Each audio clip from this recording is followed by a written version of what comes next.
আপনার বাজেট যদি 28,000 টাকা হয় সেক্ষেত্রে ওয়ানপ্লাসের নতুন phone OnePlus Nord CE4 Lite 5G ফোনটা দেখতে পারেন।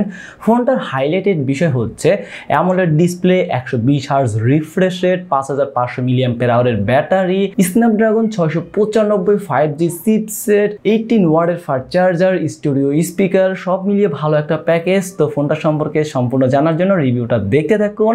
আর একটা অ্যানাউন্সমেন্ট আছে, সেটা হচ্ছে পরবর্তী রিভিউ ভিডিও আসবে অরবিটের একটা 10,000 mAh এর পাওয়ার ব্যাংক নিয়ে। তো এই পাওয়ার ব্যাংকটি আপনাদেরকে গিভওয়ে করব, অবশ্যই তার জন্য পরবর্তী ভিডিওটা কেউ মিস করবেন না। ওকে, আমরা এখন ফিরে আসি আমাদের মূল রিভিউ ভিডিওতে। ফোনটা আনবক্সিং করলে পাওয়া যাবে সিম ejector pin, welcome letter, guideline বই, ট্রান্সপারেন্ট কভার কেস, 18 ওয়াটের ফাস্ট চার্জার, Type-C কেবল এবং OnePlus Nord CE4 Lite 5G ফোনটা। এই ফোনটা মার্কেটে পাওয়া যাবে দুইটা কালারে, একটা হচ্ছে মেগা ব্লু কালার আর একটা হচ্ছে super silver colour. Super silver কালারের পিছনে প্রচুর পরিমাণে ফিঙ্গারপ্রিন্ট ক্যাচ করে এবং সেটা দেখা যায় ভালো মতো, যেটা দেখতে খুবই বাজে লাগে।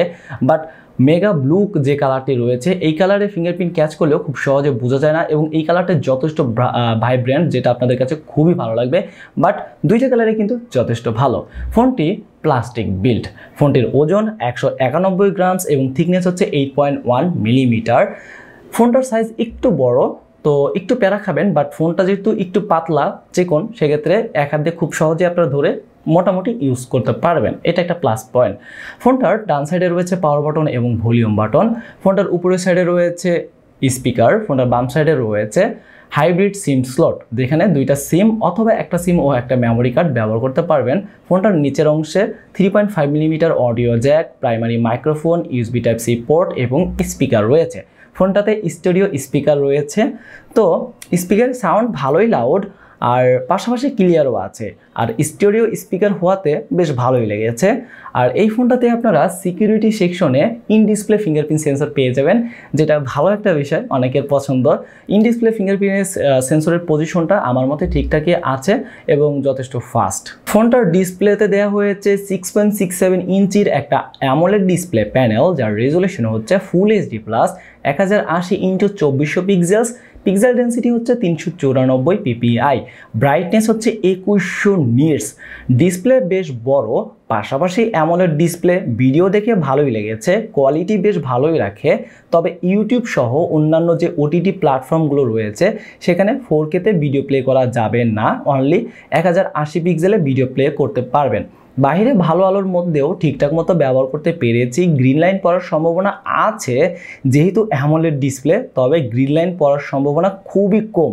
আর ভালো বিষয় হচ্ছে অফিসিয়ালভাবে ফোনটা কিনলে 7 দিনের রিপ্লেসমেন্ট এবং 1 বছরের ওয়ারেন্টি কিন্তু পাওয়া যাবে। ফোনটা পাওয়া যাবে 8GB র্যাম এবং 256GB রোম ভেরিয়েন্টে এবং এর অফিসিয়াল বাজার মূল্য হচ্ছে 27,999 টাকা। ফোনটা কেউ কিনতে চাইলে চলে যেতে পারেন SK টেলিকমে, তাদের ঠিকানা হচ্ছে গাজীপুর চৌরাস্তা শাপলা ম্যানশনের 4th ফ্লোরে। আমার চ্যানেলের পক্ষ থেকে কেউ যদি SK টেলিকমে এই ফোনটা কিনতে চান সেক্ষেত্রে বিশেষ ডিসকাউন্ট অথবা সাথে কোনো কিছু গিফট পেয়ে যাবেন। ফোনটা রান করছে অ্যান্ড্রয়েড ভার্সন 14 দ্বারা, পাশাপাশি রয়েছে ওয়ানপ্লাসের অক্সিজেন OS 14 এর সুবিধা। ইউআই ভালো ছিল, কোনো ধরনের সমস্যা পাই নাই, তবে 8টা অতিরিক্ত অ্যাপস আছে, তার মধ্যে 7টা অ্যাপস চাইলেই আনইনস্টল করতে পারবেন। তাছাড়া অ্যান্ড্রয়েডের 2টা বড় আপডেট পাবেন এবং 3 বছর পর্যন্ত এই ফোনটাতে সিকিউরিটি আপডেট পাবেন। ফোনটার রেয়ার সাইডে খুবই সুন্দর ডিজাইন করে 2টা ক্যামেরা দেওয়া হয়েছে, যার মেইন ক্যামেরা হিসেবে রয়েছে 50 মেগাপিক্সেল এবং এর অ্যাপারচার f1.8, দ্বিতীয়টি ডেপথ সেন্সর 2 মেগাপিক্সেল। আর ফোনটার সেলফিতে দেওয়া হয়েছে 16 মেগাপিক্সেলের একটা পাঁচশোল সেলফি ক্যামেরা এবং এর অ্যাপারচার f2.4। ফোনটার রেয়ার ক্যামেরা এবং সেলফি ক্যামেরা দিয়ে আপনার সর্বোচ্চ 30 ফ্রেম পার সেকেন্ডে 1080 পিক্সেলে ভিডিও রেকর্ডিং করতে পারবেন, যেটা একরকম ডিসঅ্যাপয়েন্ট বিষয়। আচ্ছা, ফোনটার সেলফি ক্যামেরা এবং রেয়ার ক্যামেরাতে আপনারা যে সকল ফিচার পাচ্ছেন সেগুলো হচ্ছে pro, video, photo, portrait, night, high resolution, pano, slomo, timelapse, dual view video, text scanner, Google lens, interval, shooting, pump, shooter.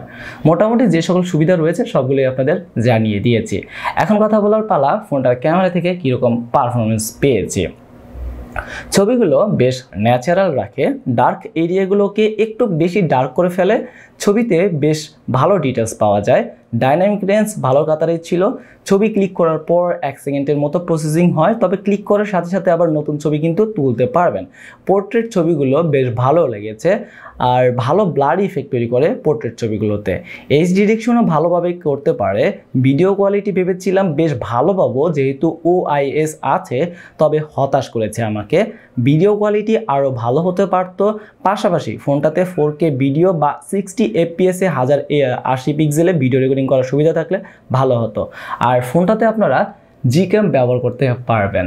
ফোনটা আমি ব্যবহার করে 49টার মতো ফিচার পেয়েছি, যেগুলো আমাদের দৈনন্দিন জীবনে আমরা অনেক সময় অনেকেই ব্যবহার করে থাকি। সুবিধাগুলো হয়তো এখন দেখতেই পাচ্ছেন, আর দরকারি সুবিধাগুলো যেগুলো অনেক বেশি ব্যবহার করি আমরা, সেগুলো আমি একটু হাইলাইটেড করে দেওয়ার চেষ্টা করব যেন আপনারা ভালো মতো বুঝতে পারেন। ফোনটার পারফরমেন্স সেকশনে ব্যবহার করা হয়েছে কোয়ালকম স্ন্যাপড্রাগন 695 5G 6 ন্যানোমিটারের একটা চিপসেট।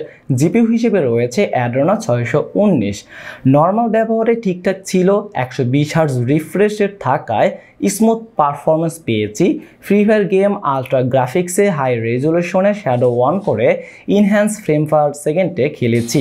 খেলার সময় তেমন কোনো সমস্যা পাই নাই, তবে ফোনটা কিছুটা গরম হয়, আর লম্বা সময় ধরে খেলেও মোটামুটি বেশ ভালোই পারফরমেন্স পেয়েছি। তো আশা করি বুঝতে পারছেন কীরকম গেমিং পারফরমেন্স পেতে পারেন। আর এই ফোনটাতে আমি ফ্রি ফায়ার গেমটা ছাড়াও অ্যাসপাল 9 খেলেছি, ঠিকমতোই খেলতে পেরেছি, আর তেমন কোনো সমস্যা আমি পাই নাই। ফোনটা রান করছে 5500 mAh ব্যাটারি দ্বারা। এই ব্যাটারি থেকে আপনারা একদিন সহজেই ব্যাটারি ব্যাকআপ পেয়ে যাবেন, আর নর্মাল ব্যবহারে 1.5 দিনের মতো চলে যাবে। আর ফোনটার ব্যাটারি চার্জ যদি শেষও হয়ে যায় খুব একটা প্যারা খাবেন না, কারণ ফোনটার সাথে দেওয়া হয়েছে 80 ওয়াটের সুপারবুক ফাস্ট চার্জার, যা দিয়ে ফোনটার ব্যাটারি ফুল চার্জ করাতে 50 মিনিটের মতো সময় লাগবে। আমার মতে এই ফোনটার ভালো দিক বলতে গেলে ভালো প্রসেসর, ডিসপ্লে ভালো, ক্যামেরার ছবিগুলো বেশ ভালো পাওয়া যায়, 120 hertz refresh rate, 5500 mAh battery, 80 ওয়াটের একটি ফাস্ট চার্জার, পাশাপাশি 5 ওয়াটের রিভার্স ওয়াইড চার্জিংয়ের সুবিধা, তাছাড়াও স্টোরিও স্পিকার তো রয়েইছে। আর ফোনটার দুর্বল দিক বলতে গেলে 4K ভিডিও বা 60 FPS 1080 পিক্সেলে ভিডিও রেকর্ডিং করার সুবিধাটা থাকলে ভালো হতো।